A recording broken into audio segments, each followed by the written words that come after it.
Hi guys, before we start our report, we would like to play a game to boost ourselves. And this game is called no other than 4 pigs, 1 word. So the rules are simple. Guess it within 30 seconds and chat below your answer in the minute. Don't be shy. Kaya maya. Kung sino man makahula or makakuha ng tamang sagot, may additional points sa quiz or malay nyo. Kung perfect nyo naman na, di ko alam. Ask na natin si ma'am. So, okay na yan sa mag-chat below lang. Sino una makakuha? Ito una kuha. Ang tamang sagot ay Mas! So ito naman sunod. Oh, yun na. Dahil yun na, isimula na yung timer. Okay, maya. So, yun na. Nakakalik sa mga picture, may na. May isang symbol. Bible at cross, pati rosary. Isa naman, nag-meditate at tapos bundok. Ano yan?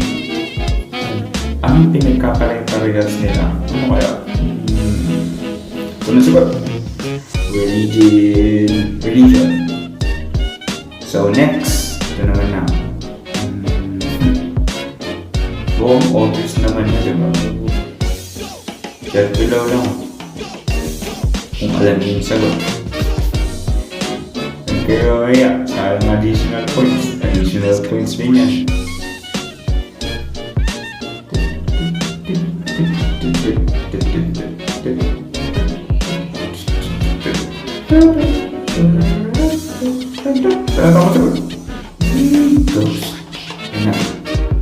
So, sit back, shut up, and enjoy, and learn from our discussion. Thank you. Tenebro, and we will be discussing what is spiritual self. Self-spirituality and religion are very common that take part in our lifestyle and shape the persons. What is spiritual self? One description of spirituality is the self-search for ultimate meaning through an independent comprehension of the sacred. Spiritual identity appears when the symbolic, religious, and spiritual of a culture is found by individual in the setting of their own life. There can be different types of spiritual self because it is determined in one's life and experiences.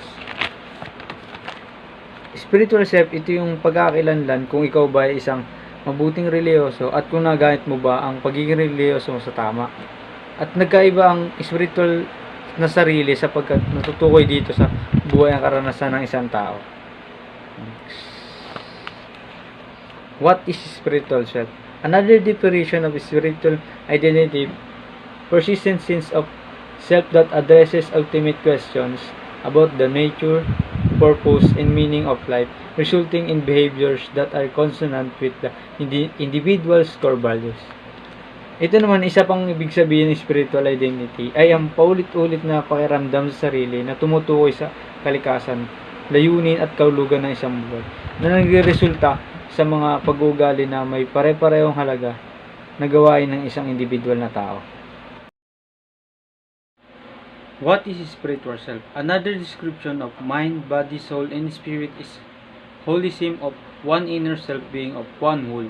It all combines together as one whole instead of different parts. Individuals, one thoughts, one feeling, one breathing is all complete and occurs as one whole. Yung pangatlo, dapat nating maintindihan kung ano talaga ang holismo. Base sa nakita ko pagsasaliksik, ang holismo ay isang teorya na ang kabuuan ay mas grabe kaysa sa kabuuan ng mga bahagi. Ibig sabihin, ang isang nawawala ay magpapahina sa tatlo. Pero alam natin na ito ay isang teorya lang. Kung minsan kapag ginagamit natin ang ating pag-iisip nang walang gamit na katawan, walang mangyayaring aksyon. At alam nating lahat na kailangan muna nating mag-isip bago gamitin ang katawan. Parehas din sa kaluluwa at sa espiritu. Ang ating kaluluwa ay hindi na ipag-cooperate sa espiritu kahit na ang iyong pag-iisip ay handang makisama sa espiritu. Ngunit ayaw ng kaluluwa mawalan lahat ng kabuluhan. Ganyan kalakas ang ating we'll be holismo. discussing the souls according to the indigenous Filipino. So, kumbaga, ang soul, parang sa Tagalog, kaluluwa. So, ito na nga. According sa Tagalog, ang soul ay kaluluwa.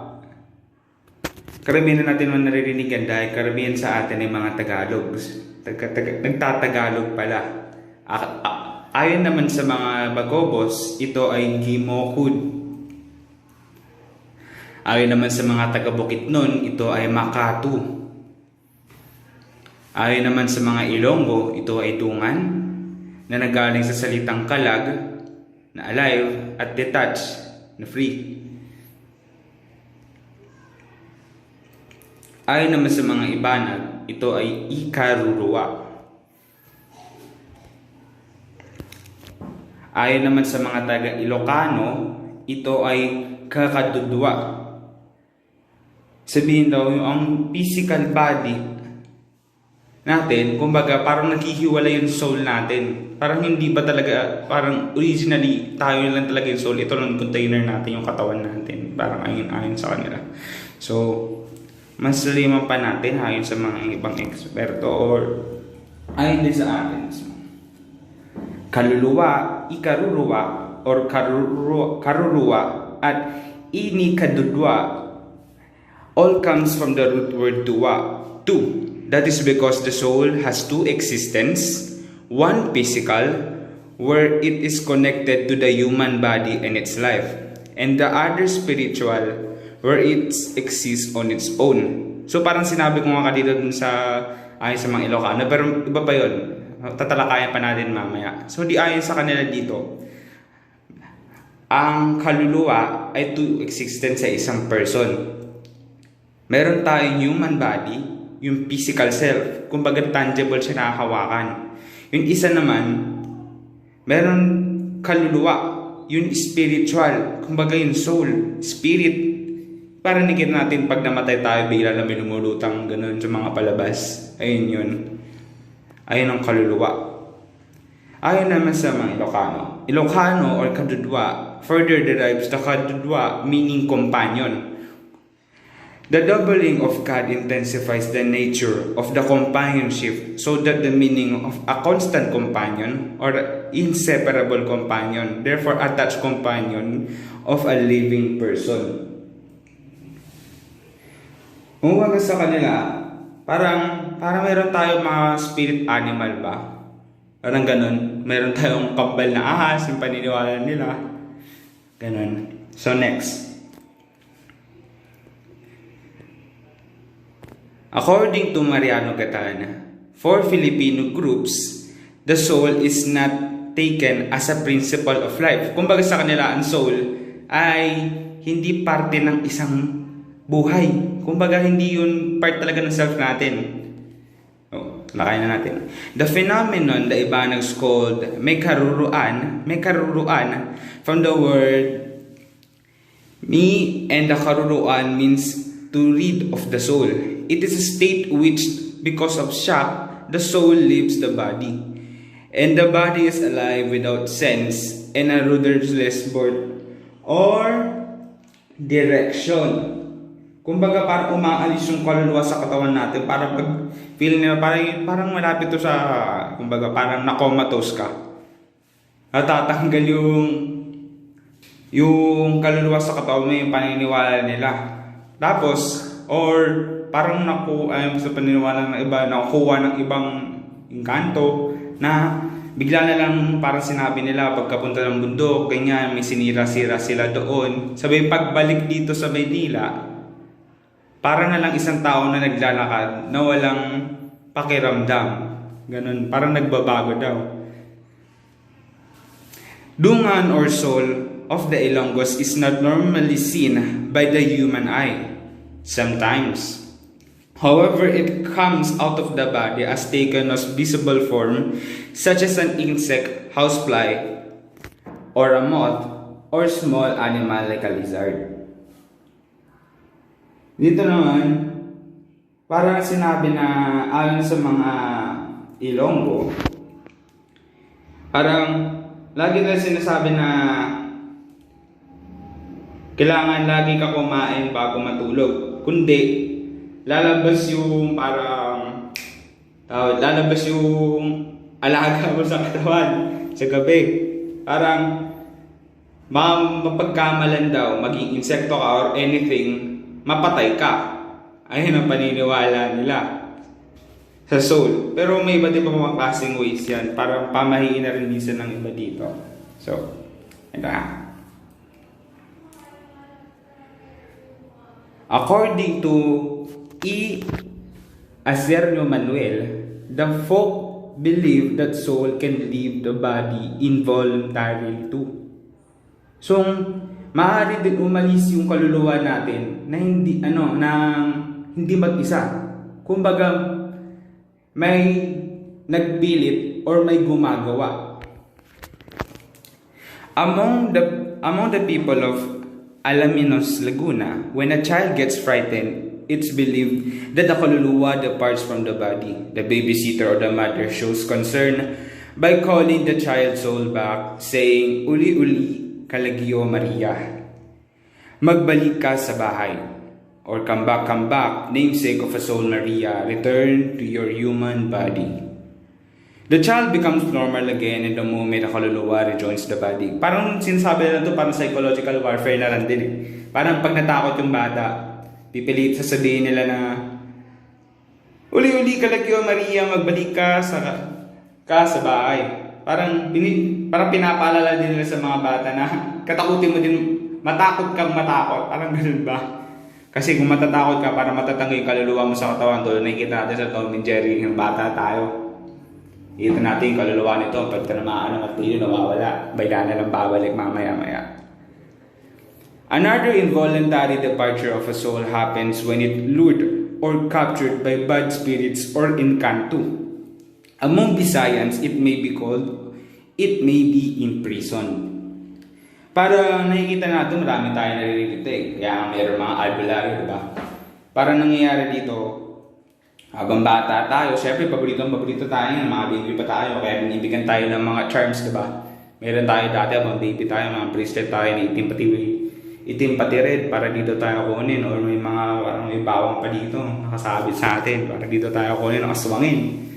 Ayun ang paniniwala nila kasi pag tinanggal daw, ayon sa kanila, mga engkanto may sariling mundo. Kumbaga sa mga Philippine mythology, iko-compare din natin sa iba, parang mitolohiya ng Pilipinas, ang dating religion din ng Pilipinas.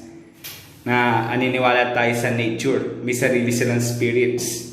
Naaaring mapunta tayo doon at kunin din tayo kasi habang bata tayo, napaka-charming natin, pati good.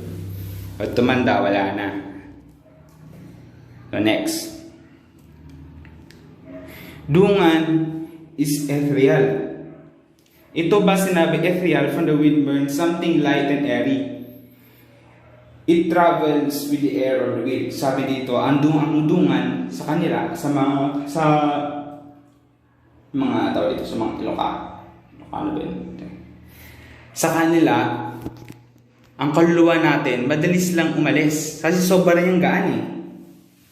Maring tama na ng simiyangin, nawawala na. Parang dito nangyari yun nga. Habang bata tayo, nibigyan tayo ng mga chance. Tulad nga din kanina sa mga engkanto. Habang bata tayo, tawag dito, hindi pa natin kontrolado yung kaluluwa natin ayon nga sa kanila. So parang light-headed pa yung kaluluwa natin noon, hazy pa siya masyado, madali din siya nawala. Kaya paniniwala nila para mga, siguro nung unang panahon, di pa nila masyado na medically explain yung mga bagay-bagay, yung mga baby biglang nawawala, bigla na lang namamatay. Kaya inisip nila, kinuha na lang din or nawala na yung kaluluwa nga na-depart na sa body. Siguro ganun din minsan paniniwala ng Pilipino dati. So ito na sa next. The Bukidnon believed that the soul or Makato already exists before the child's birth, but it's separable from its body. In a pregnancy ritual or miniature cradle is hung over the place where the pregnant mother sleeps. There is where the soul of unborn baby is supposed to sleep before it joins its infant birth. Parang dito parang sinasabi yung miniature cradle natin, mga sinasabit sa atin na parang sabi nila, tawag dito, yung mga portable sa mga damit natin sa ibang bata. Tapos may nakalagay doon ng mga kung ano-ano. Ayun, paniniwala nila doon. Para daw hindi daw umalis yung bata, para may parang protection din. Doon sila pupunta sa parang mali. Parang pwede silang pumunta doon. Yung paniniwala nila dati. So next, the Bisayans believe the soul or dungan is not located in a specific part of the body. It is also believed grow proportionally with the person's body. It is normally weak at child's birth. That is attractive why the babies are susceptible to usug. For this reason, the dungan needs protection and nurture. Soul nurture.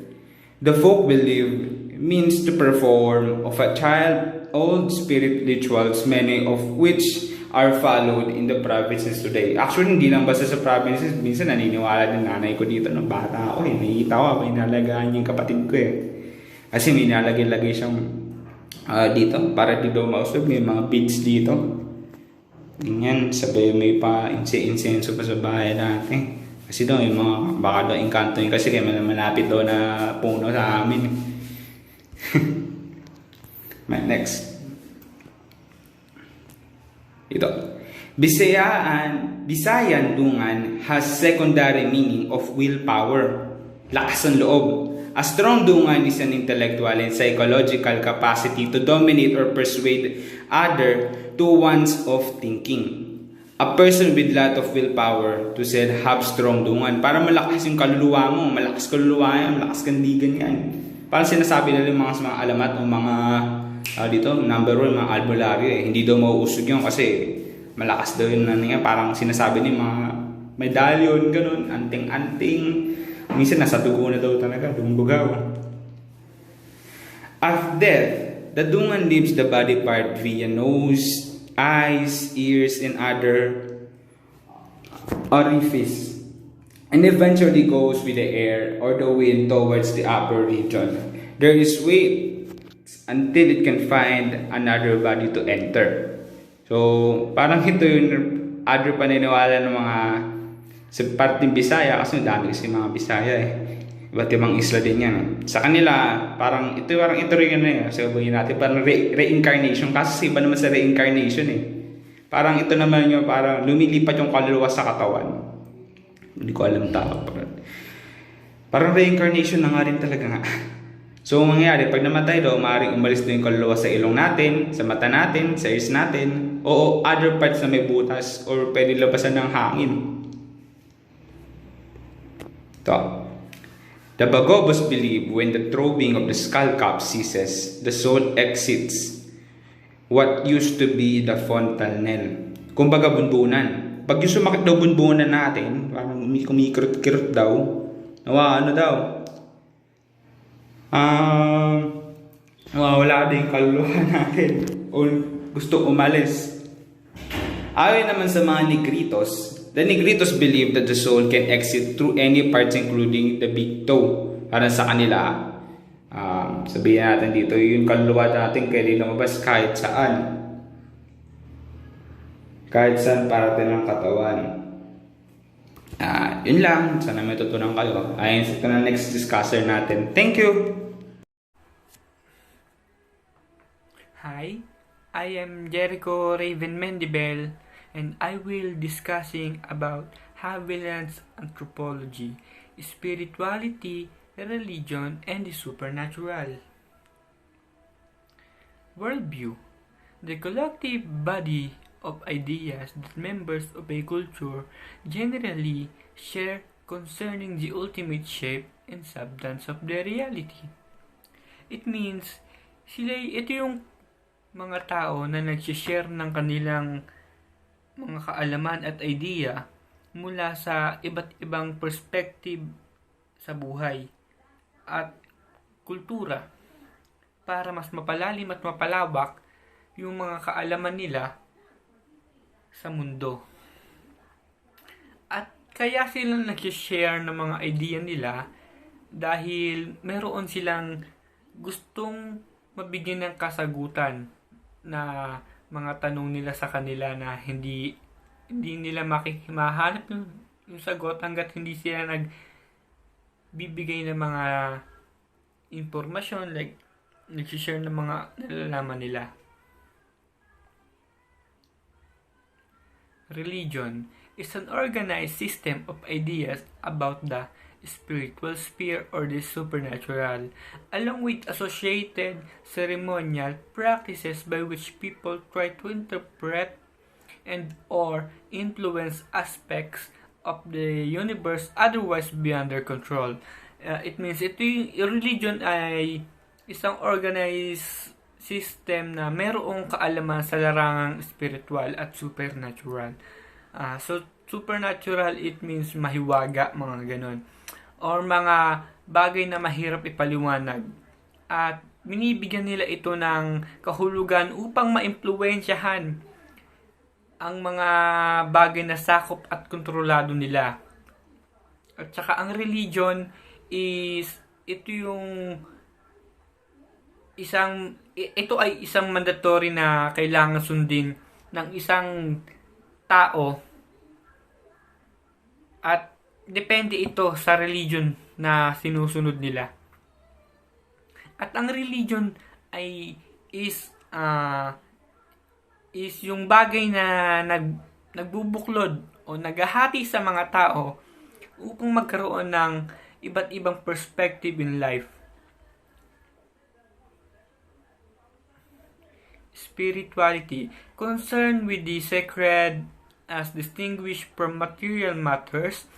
In contrast to religion, spirituality is often individual rather than collective and does not require a distinctive format or traditional organizations. Spirituality, it means ito yung sagradong bagay na hindi katulad ng religion. Ito ay more on self-reflect at mas malawak na sa konsepto. At may mas malawak na konsepto. At maraming pananaw. It includes a sense of connection to something bigger than ourselves. Polytheism, a belief in several gods and or goddesses, as contrast with monotheism, belief in one god or goddess. The several gods and goddesses of a people is called pantheon. It means ang polytheism ay ang pagsamba o paniniwala sa maraming mga Diyos na kung saan binubuo sa tinatawag na pantheon ng mga gods and goddesses kasama ang kanilang mga relihiyon at ritual. Ang pantheon ay yung tinatawag na Diyos. Halimbawa nito ay ang sinaunang relihiyon at mythology ng Greek, ang 12 Olympians na pangunahing mga Diyos ng Pantheon Greek na sina Zeus, Hera, Poseidon, Demeter, Athena, Apollo, Ares, Hephaestus, Aphrodite, Hermes, either sina Hestia or Dionysus. Animism, a belief that nature is animated, enlivened, or energized by distinct personalized spirit belongs separable from bodies. It means ito yung paniniwala na ang bagay, lugar, at lahat ng may buhay ay nagtataglay ng spiritual essence.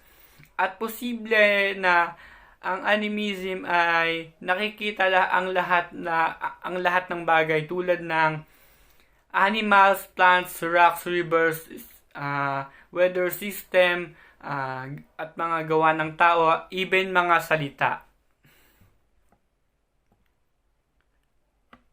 Animatism, a belief that nature is enlivened or energized by an impersonal spiritual power or supernatural potency.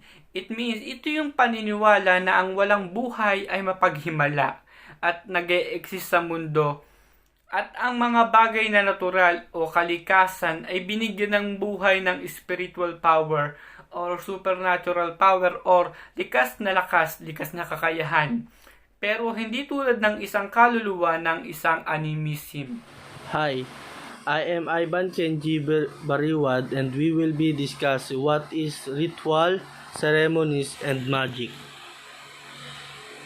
Fres or Frestas, a full-time religious specialist formally recognized for his or her role in guiding the religious practices or others and for contacting and influencing supernatural powers.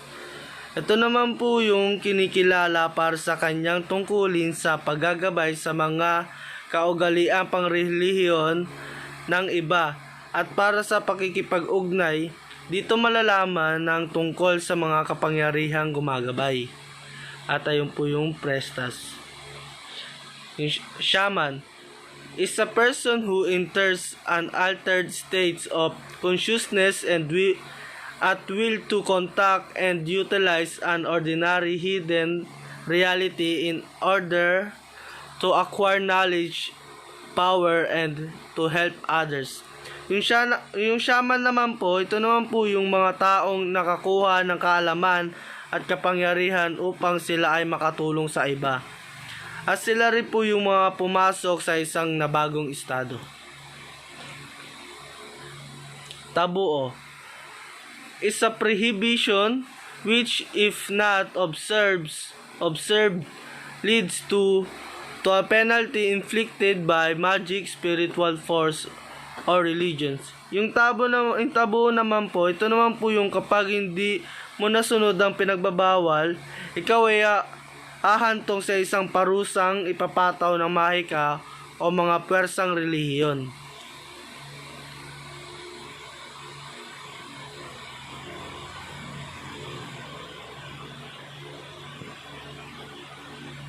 Ritual, rites of passage, ritual that marks an important stage in an individual's life cycle such as rebirth, marriage, and death. Rituals, ito naman po yung muling pagsilang, kasal at kamatayan ng nagmamarka ng isang mahalagang yugto ng buhay. Separation is in a rites of passage that ritual removal of the individual from society. Ito naman po yung mga ritual na pinag-alis ang individual mula sa lipunan tulad na lamang ng pinaghiwalay sa isang seremonya ng daanan. Transition is in a rites of passage, isolation of the individual following separation and prior to incorporation into society. Incorporation is in a rites of passage, reincorporation of the individual into a society in his or her status.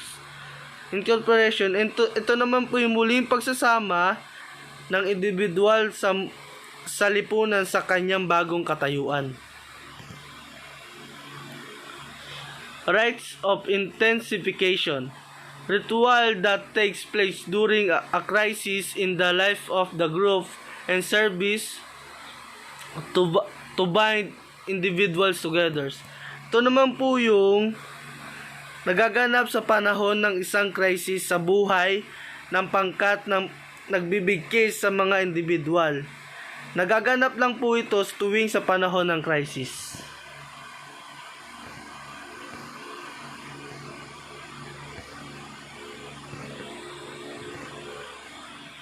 Two types of magic.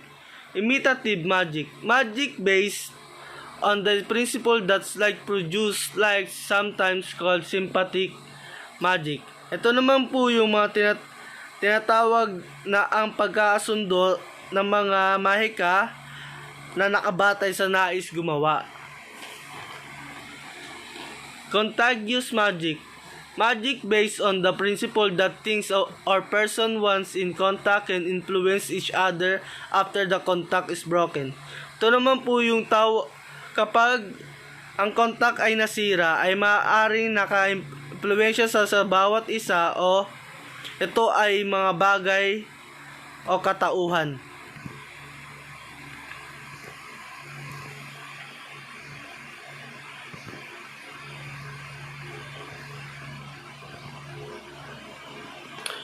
Ceremonies.